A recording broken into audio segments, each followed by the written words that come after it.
stands where now you see all this green. This was all stands, and actually nobody is opening up that earth, because from World War II they still expect maybe bombs in there. The two clubs you mentioned, Mohun Bagan, and the two in exactly. No? At your age we don't start with weights, zero weights, but we start with the technique already. For example, we teach the kids a squat, how to do a squat, the technical skills of a squat. Became bigger, the whole football business became bigger, so the infrastructure had to grow with it. That's for you boys an important thing to know. In order to play professional football, you need a lot of infrastructure. In order to develop players, you need an academy. For example, you see these buses here. This is like a service for our talented players. We pick them up and we bring them home after training. You know, some of them come from far away, so we have buses to pick them up and to bring them back. This is in all academies nowadays normal. I know that some kids for scouting in India, they had to sit in a train for 2-3 days. You know, I mean, infrastructure is important. This is the main field. I'm not sure you guys have seen it.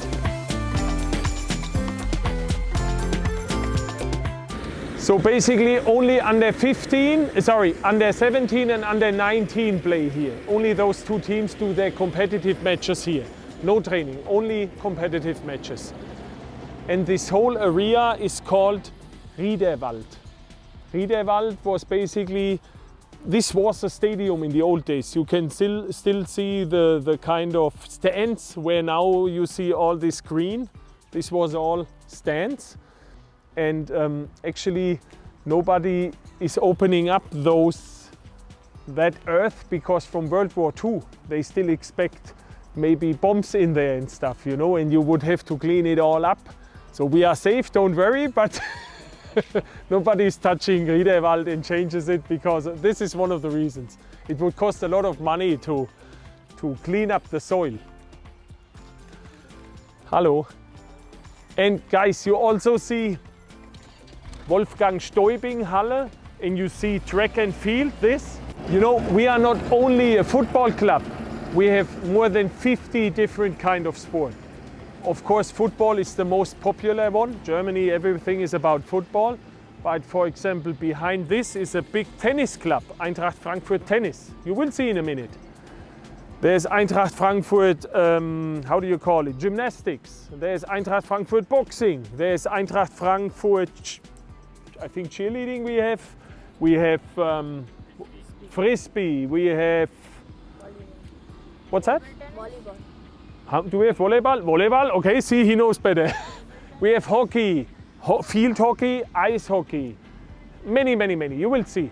And we have Olympic champions from this kind of sport as well. Of course, everybody talks about football all the times. Every 4 years when we have Olympics. We even have a bobsled department now. Bobsledding, you know what that is? Winter sport, bobsledding, where you go down an icy thing. Even that we have.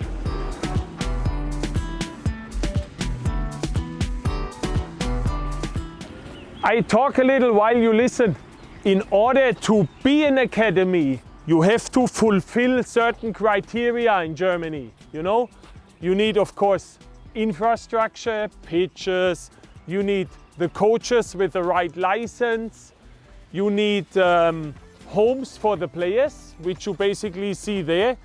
You see the building has 3 floors. You can see the lowest floor is where the fan shop is, there's a restaurant behind the tent. And then on the red floor, let's say, is where the gym is, the first floor of the gym, and where all the administration is for all the different kind of sport. And then on top there is another administration also for, not only for football, also for the other kind of sport. Plus we have housing for the top talented players, where they sleep, they eat here, they sleep here. They have homework, help for homework. Schooling is super important. It's not that our players all only play football. They go to school like you guys. Normal school. In the morning school, in the afternoon homework they don't like, but they have to, and then in the evening training. And you have seen we have a train station right in front. I always say this because it's important for the players. This is also, of course, a way to get here and back home, you know. Some of them use the taxi service we have, some of them use the public train system.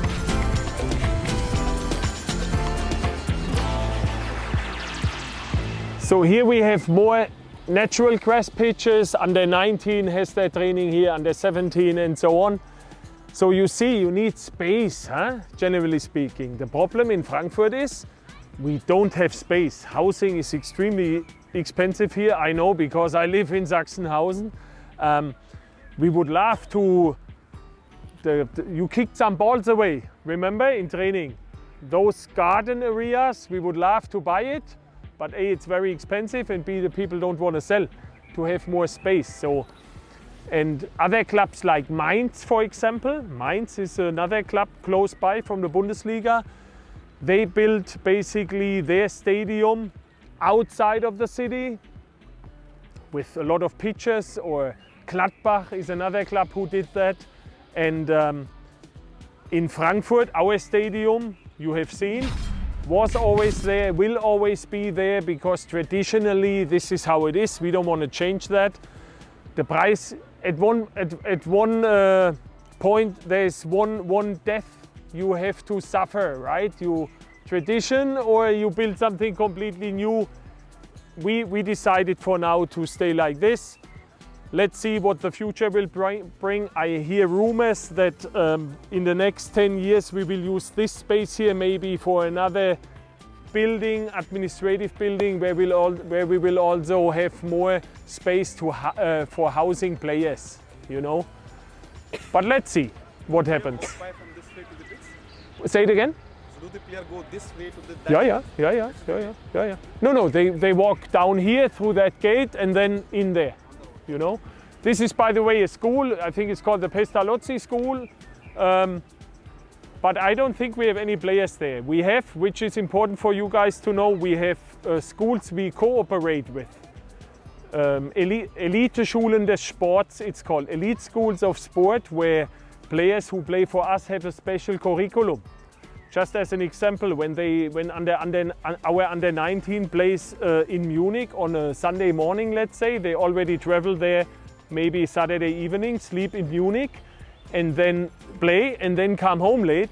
So Monday they won't have exams. Never on Mondays. Little extras for them to follow their dream, and at the same time academics need to be done, right?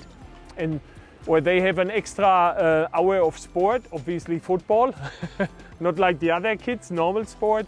They have an extra hour of football in school. The head coach of our women's professional team, Nico Anautis, for example, he was one of these coordinators for that elite school sports programs, and he's now our head coach, and they reached the Champions League again this year. And I told you, for example, kann man sehen, das Tennis kann man auch sehen. Just to give you a glimpse of the idea, right? There's a lot more tennis here, I think. Wisst ihr, wie viele Tennisplätze hier sind? Wie viel? 13 tennis courts, indoor bubble, even a little gym is there, and so on. You know, like, all this infrastructure has to be there, has to be built, has to be maintained. You see another one cutting the grass there. You need light.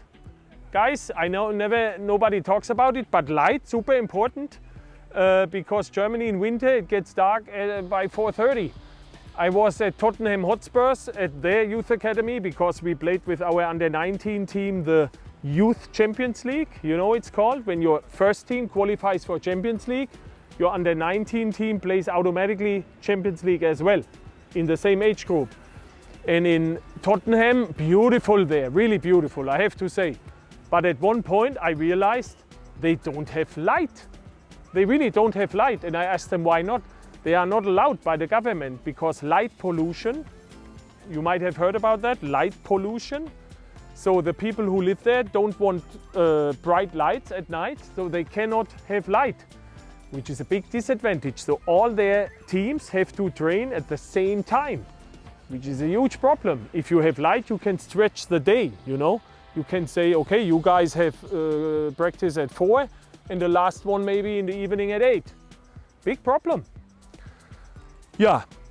Any questions so far? You see it's starting to rain, so I think it was smart to do it now.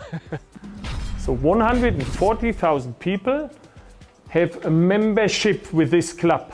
And voting right?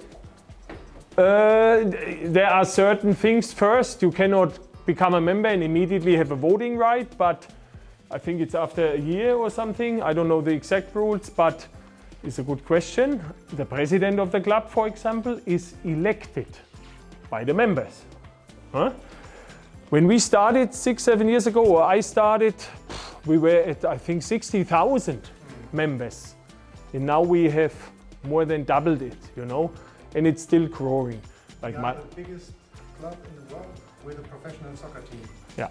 The biggest sports club in the world that also has a professional soccer team. And we are under the top 20 clubs in the world when it comes to members.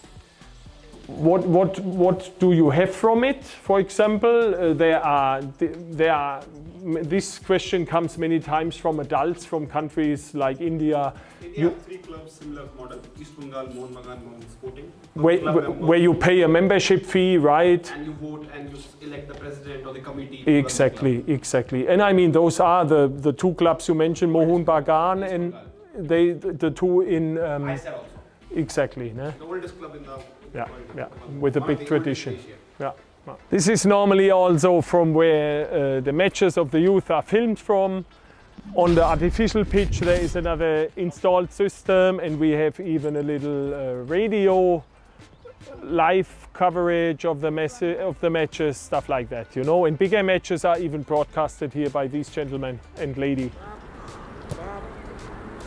Oh, just on the top, corners on the bottom. Is he under 19? That's not an under 19 player. No. I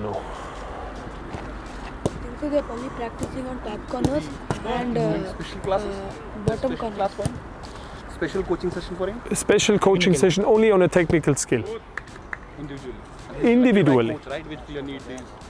Exactly. If, like I said, if I'm not happy about his, let's say, low passing, he gets extra work, you know. And of course, within the summer break is also a good time to do these things. The key is not to waste too much precious team training time for something like this, you know. But then that's because you have Pierre with you, right? He's living here. Easy to get him like extra hours. Yeah. Okay, gute Besserung. Remember, we were up there, Yes. and now we are on the bottom here. You see there is a gym. It's also part of the job of becoming a professional player. Yeah, you have to work not only when you have an injury. For example, he had an injury. He had a little ankle injury. Now he couldn't train for a while. Now he has to work on his physical skills. But even the players that have no injuries, of course, have to do extra work in the gym. At your age, we don't start with weights, 0 weights, but we start with a technique already. For example, we teach the kids a squat, how to do a squat, the technical skills of a squat. And then the older you become, the more the physical aspect of the game kicks in. You have seen Alex Meyer, huh? When you see the guys on TV, they look normal. Then you see them in real life, and they are like, big. So there's still a lot to do for you guys. You are too skinny. You need more muscles. I hope you understand now that there is a lot around playing football, a lot organization and infrastructure. Digest it. Enjoy the rest of the day.